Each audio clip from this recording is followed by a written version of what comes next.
Warren Ingram's knuckles turned white as he gripped the steering wheel of his 12-year-old Honda Civic, watching the gas gauge hover dangerously close to empty. The morning traffic crawled forward at a maddening pace, each minute ticking away the precious buffer he'd built into his schedule before his 8 a.m. shift at Maxwell Property Services. "Dad, I forgot my science project." 8-year-old Emma's voice piped up from the back seat, her eyes wide with panic. Warren checked the rearview mirror, meeting his daughter's worried gaze. "The solar system model, the one we stayed up until midnight finishing," Emma nodded miserably, clutching her backpack. Warren glanced at the dashboard clock. 7:28 a.m. His boss, Stanley Maxwell, had warned him about tardiness after he'd been late twice last month when Emma had been sick. But the thought of his daughter facing disappointment was worse than any reprimand. "Hold on, kiddo," Warren said, executing a careful U-turn at the next intersection. "We're going back." By the time Warren dropped Emma at school, solar system model safely in hand, and made it to Maxwell Property Services, he was 17 minutes late. Stanley's disapproving frown greeted him as he hurried through the door. "Sorry, sir. Emma forgot her. Save it, Ingram," Stanley cut him off. "New client coming in at 10, high profile. The Riviera Heights account. I need someone who can handle the cleaning service personally, and Thompson called in sick." Warren nodded gratefully. Despite his tardiness, Stanley was giving him a chance at a premium account. Riviera Heights was the most exclusive residential building in the city, home to celebrities and business elites. "I won't let you down," Warren promised, already calculating the potential bonus such an account might bring. Maybe enough to finally fix the Civic's transmission before it failed completely. Maybe even enough to take Emma to the science museum she'd been begging to visit. At precisely 10 a.m., Warren stood in the reception area, clipboard in hand, wearing his cleanest uniform shirt. The double glass doors swung open, and Warren's breath caught in his throat. The woman who entered moved with effortless grace, her tailored burgundy suit complementing her olive skin. Her dark hair was pulled back in a sleek ponytail that accentuated her high cheekbones and intelligent eyes. She extended a slender hand. "Vivienne Reynolds," she introduced herself, her voice warm but businesslike. "I represent the Riviera Heights Homeowners Association." Warren shook her hand, noticing her firm grip. "Warren Ingram, madam. I'll be personally overseeing the cleaning services for your building." Her eyes flickered with something surprise, perhaps before returning to their professional warmth. "Excellent. I have high standards, Mr. Ingram. I hope you're prepared to meet them."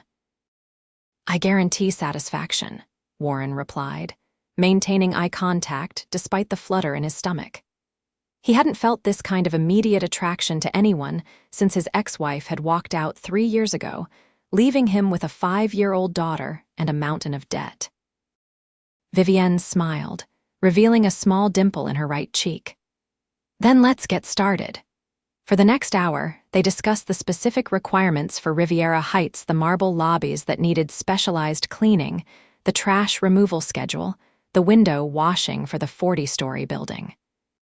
Warren took meticulous notes, asking questions that impressed Vivienne with their thoroughness. "You're very detail-oriented, Mr. Ingram," she observed as they concluded their meeting. "When you're responsible for something, you can't afford to miss anything," Warren said simply. "And please call me Warren." "Warren," she repeated, and he liked the way his name sounded in her voice. "I'll see you tomorrow for the initial walkthrough of the building." As she left, Warren realized he'd been holding his breath. Stanley appeared at his side, eyebrows raised. "Well, how did it go?" Warren collected himself. "Good, I think. We have a walkthrough tomorrow." Stanley clapped him on the shoulder. "Don't mess this up, Ingram. Riviera Heights could mean a 20% increase in our annual revenue." "I understand," Warren said, already thinking about how to rearrange his schedule. Tomorrow was supposed to be his day off, his time with Emma. He'd have to call Mrs. Patel next door to watch her for a few hours. When Warren picked up Emma from after-school care that evening, her face lit up at the sight of him. "Dad, I got in on my solar system. Mrs. Rodriguez said it was the best one." Warren scooped her into a hug, inhaling the scent of school glue and grape juice in her hair. "That's my girl. I knew all that hard work would pay off." He settled her into the car, listening to her chatter about her day as they drove home to their small 2-bedroom apartment on the east side of town. The rent was reasonable, the neighborhood safe enough, but Warren dreamed of someday giving Emma a home with a yard, maybe even a dog. "Spaghetti tonight?" he asked as they climbed the 3 flights of stairs to their apartment, the elevator perpetually out of order. "With meatballs." Emma's eyes lit up. "You bet," Warren promised, unlocking their door. "And guess what? I might be getting a big new account at work. Could mean extra money for us." Emma's small face grew serious. "Does that mean you'll have to work more?" Warren's heart twisted. At 8 years old, his daughter was already too aware of the sacrifices he made to keep them afloat. "Just for a little while, Em, but it'll be worth it." After dinner and homework, after tucking Emma into bed with their nightly ritual of 2 stories and a song, Warren sat at the kitchen table with bills spread before him. The medical bills from Emma's hospitalization last winter still loomed large, alongside the credit card debt he'd accumulated when the Civic needed a new alternator. He needed this Riviera Heights account more than Vivienne Reynolds could possibly know. The next morning, Warren dropped Emma at Mrs. Patel's apartment, promising to pick her up by noon. "We'll still go to the park, right?" Emma asked, clutching her favorite stuffed elephant. "Weather permitting," Warren said, checking the cloudy sky. "I'll be back before you know it." Vivienne was waiting in the opulent lobby of Riviera Heights when Warren arrived, dressed in dark jeans and a simple cream blouse that somehow looked more expensive than his entire wardrobe. Her smile was warmer today, less businesslike. "Good morning, Warren. Ready for the grand tour?" For the next 2 hours, they explored every inch of the building that would require cleaning services. Warren was impressed by Vivienne's knowledge of the building's operations, but also by her genuine concern for the residents' satisfaction. "Most of the people here work incredibly hard," she explained as they rode the elevator to the penthouse level. "They want their homes to be sanctuaries." "Everyone deserves that," Warren agreed. Vivienne studied him with curious eyes. "You're not what I expected." "What did you expect?" "I'm not sure. Most service providers I deal with either treat me like I'm invisible or try too hard to impress me." Warren shrugged. "I'm just doing my job, and you're just doing yours." The elevator doors opened to reveal the penthouse corridor, its walls adorned with original artwork. Vivienne led him toward a door at the end. "This is actually my home," she said, unlocking the door.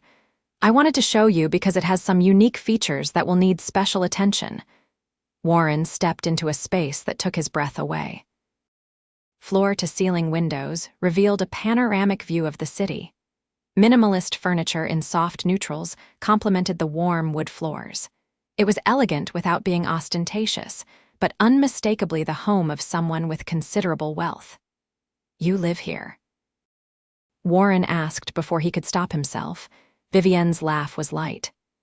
"I'm the president of the Homeowners Association because I actually live here, not just because I can afford the dues." Warren nodded, embarrassed by his surprise. "It's beautiful." "Thank you. I designed it myself." She hesitated, then added, "I'm an architect. This building was actually one of my firm's projects." Warren's eyebrows rose. "You designed Riviera Heights." "My firm did. I led the residential aspects." She pointed to a framed blueprint on the wall. "That's the original concept drawing." Warren studied it with genuine admiration. "My daughter would love this. She's fascinated by how things are built, always constructing elaborate forts and structures with whatever she can find." Vivienne's expression softened. "You have a daughter?" "Emma, she's 8, the light of my life." Warren couldn't help the pride that crept into his voice. "She sounds wonderful," Vivienne said. Something in her tone made Warren look up from the blueprint. She was watching him with a gentle expression he couldn't quite interpret. The moment was interrupted by Warren's phone. He checked the screen Mrs. Patel's number and felt a surge of concern. "Excuse me, I need to take this," he said, stepping away. Mrs. Patel's worried voice came through the line. "Mr. Ingram, Emma has a fever. She's asking for you." "I'll be right there," Warren promised, already moving toward the door. He turned to Vivienne, apology written across his face. "I'm sorry, but I need to go. My daughter is sick." Instead of showing annoyance, Vivienne nodded with immediate understanding. "Of course, family comes first." "Do you need anything? I can have a car take you." Warren was touched by the offer but shook his head. "I have my car, but thank you. Can we reschedule the rest of the tour?" "Absolutely." Vivienne walked him to the elevator. "I hope she feels better soon." Warren rushed to Mrs. Patel's apartment, finding Emma curled on the sofa, her cheeks flushed. "Hey, pumpkin, not feeling good, huh?" "My throat hurts," Emma mumbled, reaching for him. Warren carried her home, tucked her into bed, and called Stanley to explain he wouldn't make his afternoon shift. Stanley's displeasure was evident, but Warren couldn't bring himself to care. Emma needed him. By evening, Emma's fever had worsened. Warren debated taking her to the emergency room, mentally calculating how much the copay would set them back. Before he could decide, his phone rang an unknown number.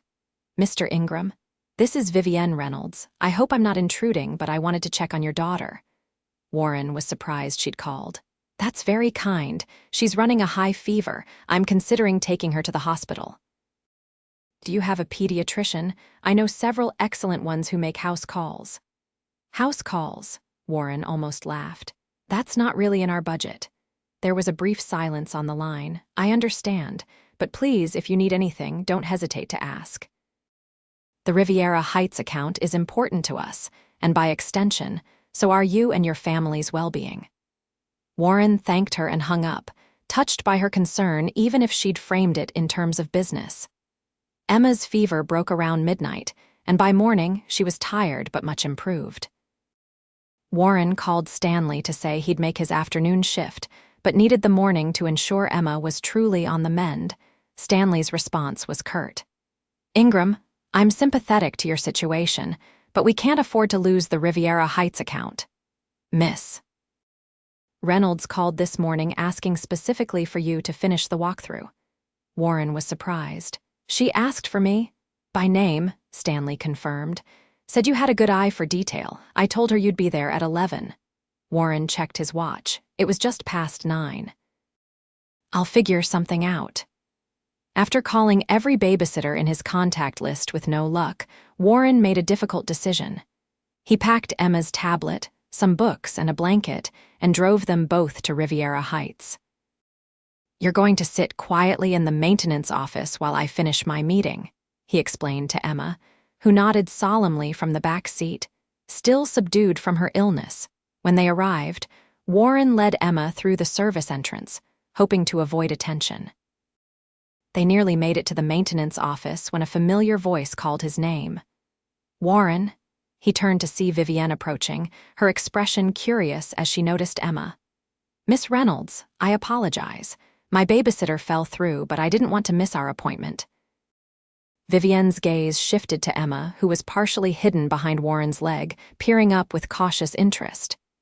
"You must be Emma," Vivienne said, crouching down to the girl's eye level. "I'm Vivienne. I work with your dad." Emma nodded shyly. "He's showing you how to clean things." Vivienne's laugh was genuine. "Something like that." Warren placed a protective hand on Emma's shoulder. "I was going to set her up in the maintenance office with her books." "Nonsense," Vivienne said firmly. "She can come with us, or better yet." She seemed to consider something. "Would you both join me for lunch in my apartment? We can discuss the remaining details there, and Emma can rest if she needs to." Warren hesitated, acutely aware of the professional boundaries being blurred. "That's very generous, but please," Vivienne's request seemed sincere. "I was going to order in anyway, and I have plenty of room." Emma tugged at Warren's hand. "Dad, can we? She has the prettiest building ever." Warren raised an eyebrow at Vivienne, who smiled sheepishly.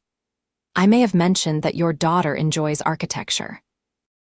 30 minutes later, Warren found himself in Vivienne's penthouse, watching in amazement as she and Emma bent over a large sheet of paper, drawing what appeared to be an elaborate treehouse. "If we put the support beam here," Vivienne was explaining, "it distributes the weight more evenly." Emma nodded seriously, adding a careful line to the drawing. "And we need stairs for Dad because he doesn't like ladders." Vivienne glanced up at Warren with amusement. "Afraid of heights. Respectful of gravity," he corrected, earning a laugh from both females. Lunch arrived: gourmet sandwiches, and soup that Emma declared fancy but good, and the three of them ate at Vivienne's dining table, overlooking the city. Warren couldn't remember the last time he'd seen Emma so animated with someone new, especially an adult. She was typically reserved, a trait that had intensified after her mother left. As Emma examined Vivienne's collection of architectural models, Warren helped clear the lunch dishes, finding himself in the kitchen alone with Vivienne. "Thank you for this," he said quietly. "You've made her day." Vivienne rinsed a plate, her movements graceful even in this mundane task. "She's delightful. You're doing an amazing job with her." "I try," Warren said simply. "It's not always easy, but she's worth every struggle." Vivienne's eyes met his, something vulnerable flickering in their depths. "Can I ask about her mother?" Warren tensed slightly, then relaxed. "She left when Emma was 5. Decided family life wasn't for her after all. The divorce was final within 6 months." "I'm sorry," Vivienne said, and Warren believed her sincerity. "It was hard on Emma, but we found our rhythm." He hesitated, then added, "What about you? No family of your own?" Vivienne's smile turned wistful.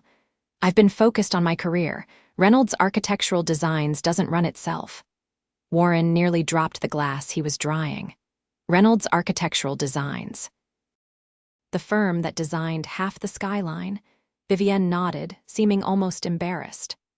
"My father started it. I took over 10 years ago." Warren stared at her, comprehension dawning. "You're not just the HOA president. You're Vivienne Reynolds, CEO of one of the largest architectural firms in the country." "Guilty," she admitted, "but I prefer just Vivienne." Before Warren could respond, Emma appeared in the kitchen doorway, yawning widely. "Dad, I'm tired." Warren checked his watch, alarmed to see it was already 2 p.m. "I need to get to my afternoon shift. I'm so sorry, we've taken up your whole morning." "Don't apologize," Vivienne insisted. "This was the most enjoyable business meeting I've had in months." She turned to Emma. "Thank you for your excellent treehouse design. I might have to build it someday." Emma beamed despite her fatigue. "Can we come see it if you do?" "Emma," Warren gently admonished, but Vivienne was already nodding. "Absolutely. In fact, I'd love to show you some real architectural plans sometime." "If your dad approves, of course." Warren felt a strange mixture of gratitude and caution. Vivienne Reynolds moved in circles far removed from his own. Her kindness today might be nothing more than professional courtesy, yet there had been moments when something more seemed to pass between them. "We should go," he said finally. "Thank you for lunch and for understanding about our situation today." Vivienne walked them to the elevator. "The Riviera Heights account is yours, Warren. I'll tell Stanley tomorrow." Relief flooded through him. "Thank you, we won't let you down." "I know you won't," Vivienne said softly. As the elevator doors closed, Warren caught her final smile, warm, genuine, and holding a promise of something he couldn't quite name. Over the next few weeks, Warren supervised the cleaning crews at Riviera Heights, occasionally crossing paths with Vivienne in the lobby or elevator. Each encounter left him more intrigued by the woman behind the professional facade. She always asked about Emma, remembered details from their conversations, and once even sent down a package containing an architecture book for children that Emma now treasured. Warren found himself looking forward to these brief interactions more than he cared to admit. But reality kept his feet firmly on the ground. He was a single father working double shifts to make ends meet. She was a wealthy CEO whose world could not be more different from his own. Then came the day when everything changed. Warren was overseeing the window washing team when his phone rang Emma's school. His daughter had fallen during recess and potentially broken her arm. They were taking her to Memorial Hospital. Warren rushed to the hospital, his heart pounding. He found Emma in the emergency room, her small face tear-streaked but brave as a doctor examined her arm. "It's a clean break," the doctor explained. "She'll need a cast for about 6 weeks." Warren held Emma's good hand as they set the bone and applied the cast, his mind racing with calculations. The emergency room copay alone would strain his budget, not to mention the follow-up appointments and potential physical therapy. As they were preparing to leave, a nurse approached with a clipboard. "Mr. Ingram, there seems to be a note on your account. All expenses have been covered." Warren frowned in confusion. "That's not possible. I haven't even given you my insurance information yet." The nurse checked her computer. "It says payment was arranged by Reynolds Architectural Designs. Is that correct?" Warren stood speechless, a complex mixture of emotions washing over him. Gratitude, yes, but also a fierce pride that bristled at the implication he couldn't provide for his own child. Once Emma was settled at home, her pink cast already covered in Warren's encouraging messages, he made a call. "Warren," Vivienne answered, her voice warm. "How is Emma?" "She's resting," Warren said, struggling to keep his tone even. "I understand we have you to thank for covering her hospital bill." There was a pause. "I hope you're not upset. I have excellent healthcare connections and I appreciate the gesture," Warren interrupted, "but I can't accept it. I take care of my daughter." "I never meant to imply otherwise," Vivienne said quietly. "I only wanted to help." "Why?" Warren asked directly. "Why go to such lengths for your cleaning service manager's daughter?" Another pause, longer this time. "Would you meet me? Not at Riviera Heights." "Somewhere neutral. There are things I'd like to explain in person." They agreed to meet at a cafe halfway between their respective homes the following evening. Warren arranged for Mrs. Patel to stay with Emma, assuring his daughter he would be back to read her bedtime story. Vivienne was already waiting when he arrived, dressed more casually than he'd ever seen her in jeans and a simple sweater. She looked younger, somehow more vulnerable. "Thank you for coming," she said as he sat across from her. Warren nodded, waiting. Vivienne took a deep breath. "First, I've arranged for the hospital to bill your insurance as normal. I overstepped, and I apologize." "Thank you," Warren said, some of the tension leaving his shoulders. "But I still don't understand why you got involved at all." Vivienne cupped her coffee mug, staring into it as if gathering her thoughts. "When I was 12, my mother died. Cancer. My father was already successful, but he worked constantly. After she was gone, he buried himself even deeper in his work." Warren's expression softened as he began to understand. "You were alone. Not physically. We had housekeepers, drivers, tutors, but emotionally, completely." She looked up, her eyes shining with unshed tears. "When I see you with Emma, the way you put her first despite the obvious challenges, it moves me. The day you brought her to my apartment, watching you together, it reminded me of what I missed growing up." Warren reached across the table, taking her hand without thinking. "I'm sorry about your childhood, Vivienne." She turned her hand to clasp his. "Don't be. It shaped me, made me determined to create beautiful spaces where people could feel at home, truly at home." She hesitated. "But seeing you with Emma made me realize how much I've focused on creating spaces for families while neglecting to build one of my own." The honesty in her voice touched something deep in Warren. "It's never too late. That's what I'm hoping." Vivienne's eyes met his, her vulnerability evident.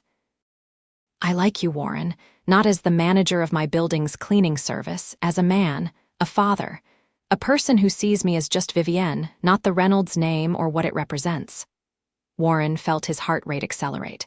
"I like you too, but our worlds are very different. Are they?"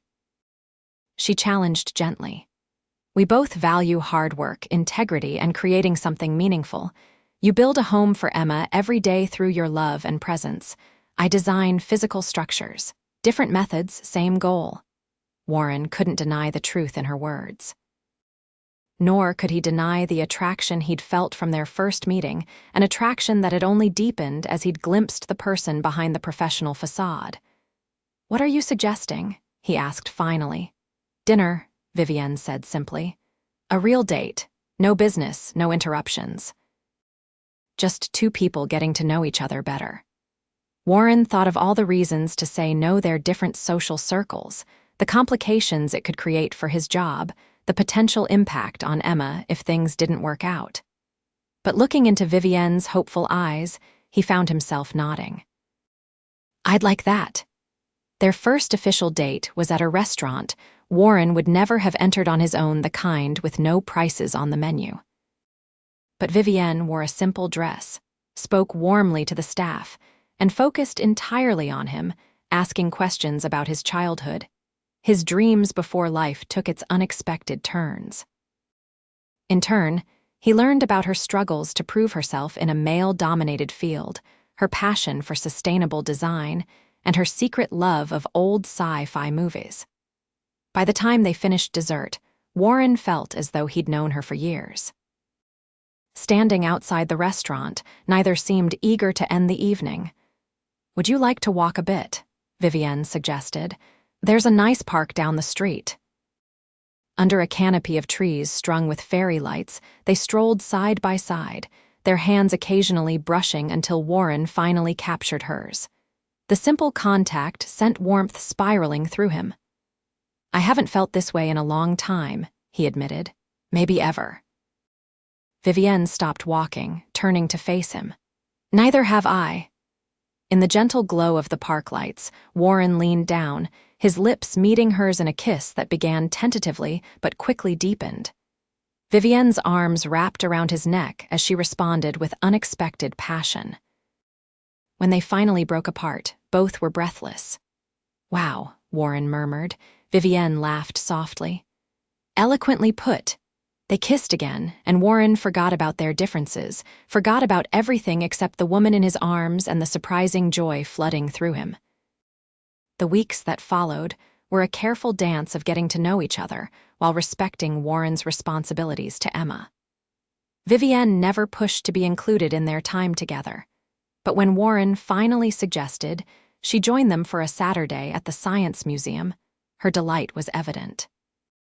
Emma, initially shy around the elegant woman, soon warmed to Vivienne's genuine interest in her thoughts and ideas. By the end of the day, as they examined the architectural exhibit that had been Vivienne's suggestion, Emma was holding both their hands, swinging between them. "She's falling for you too," Warren said later that night as they sat on his modest sofa after Emma had gone to bed. "Is that a problem?" Vivienne asked, a trace of uncertainty in her voice. Warren stroked her cheek. "It would be if I weren't already in so deep myself." Their relationship progressed with a measured pace that respected both their worlds. Warren continued working double shifts, refusing Vivienne's subtle offers of financial assistance. She respected his pride, finding other ways to show her affection, sharing her knowledge with Emma, supporting his long-term goals, bringing simple meals when he was exhausted. "You know," Warren said one evening as they washed dishes side by side in his kitchen, "when I first met you, I assumed you'd be demanding, maybe even difficult." Vivienne flicked soap bubbles at him. "Because rich people are all entitled brats," he laughed, catching her soapy hand. "Because beautiful, successful women usually don't look twice at single dads who clean their buildings." Her expression softened. "Their loss." She leaned up to kiss him. "I see you, Warren Ingram, the real you. The man who works harder than anyone I know, who puts his daughter first always, who looks at the world with honesty and integrity." "And I see you," he replied, pulling her close despite her wet hands. "Not the CEO or the wealthy architect. Just Vivienne, with her brilliant mind, generous heart, and terrible taste in movies." She pretended offense. "The Day the Earth Stood Still" is a classic. Their laughter blended, filling the small kitchen with warmth. Later, after Vivienne had gone home to her penthouse, Warren sat on the edge of Emma's bed, watching his daughter sleep. Her cast had come off weeks ago, leaving no trace of the injury that had inadvertently deepened his connection with Vivienne. He thought about how his life had changed in the months since he'd first walked into that meeting at Maxwell Property Services. He was still working double shifts, his pride wouldn't let him do otherwise, but now there was something more in his life. Someone who saw his struggles and respected them rather than pitying them. Someone who valued the man he was, not for what he could provide materially, but for the strength of his character and the depth of his love for his daughter. 6 months after their first date, Warren took Emma on a mysterious adventure, driving to a neighborhood of beautiful homes with large yards. "Why are we here, Dad?" Emma asked, peering out the window. "We're meeting Vivienne," he explained, pulling up to a Tudor-style house with a for sale sign in the front yard. Vivienne was waiting on the porch, a nervous smile on her face. "What do you think?" she asked as they approached. Emma twirled in a circle on the spacious lawn. "It's like a fairy tale house." Warren examined the sturdy structure, the mature trees, the quiet street. "It's beautiful, but why are we looking at it?" Vivienne took a deep breath. "I've been thinking about moving out of Riviera Heights. This house has 4 bedrooms, a yard for a dog, and it's in Emma's school district." Warren's heart began to race as he understood the implication. "Vivienne," she held up a hand, "I'm not asking you to move in, not yet, but I wanted you both to see it, to imagine what might be possible. Someday. If that's something you might want too." Emma was already racing around the yard, plotting where a swing set could go. Warren looked at Vivienne, this remarkable woman who had entered his life so unexpectedly, and saw his future in her hopeful eyes. "Show me the inside," he said, taking her hand. They toured the house together, Emma darting from room to room with increasing excitement. The master bedroom had a reading nook that Vivienne pointed out would be perfect for Warren's rare moments of relaxation. The kitchen was spacious enough for family meals. And one bedroom, painted a soft yellow, had built-in bookshelves that Emma immediately claimed would be perfect for her growing collection. On the back patio, as Emma explored the yard, Warren pulled Vivienne close. "You're serious about this?" "I've never been more serious about anything," she said. "I love you, Warren. I love Emma. I want to build a life with you both, not in my world or yours, but in one we create together." Warren looked at his daughter, joyfully planning a garden in the corner of the yard, then back at the woman who had changed his perception of what was possible. "I love you too," he said simply. "And yes, I want that future, our future." 1 year later, Warren stood in the backyard of that same Tudor home, now theirs, watching as Emma directed a small construction crew. The treehouse she and Vivienne had designed that first day was taking shape in the sturdy oak tree. Vivienne appeared beside him, slipping her arm around his waist. "The foreman says your daughter has a future in construction management," Warren laughed. "She gets that bossy streak from her stepmother." Vivienne elbowed him playfully, her wedding ring catching the sunlight. They had married 6 months earlier, in a simple ceremony with Emma as the flower girl and ring bearer combined. Stanley Maxwell had attended, still somewhat baffled by the turn of events that had transformed his cleaning service manager into the husband of one of the city's most successful businesswomen. Warren had finally accepted Vivienne's suggestion that he return to college to finish his business degree, taking evening classes while she often stayed with Emma. His plan to open his own commercial cleaning company was taking shape, with Vivienne offering business advice but never financial support that would undermine his independence. "Penny for your thoughts?" Vivienne asked, noticing his contemplative expression. Warren turned to her, still sometimes amazed by the journey that had brought them together.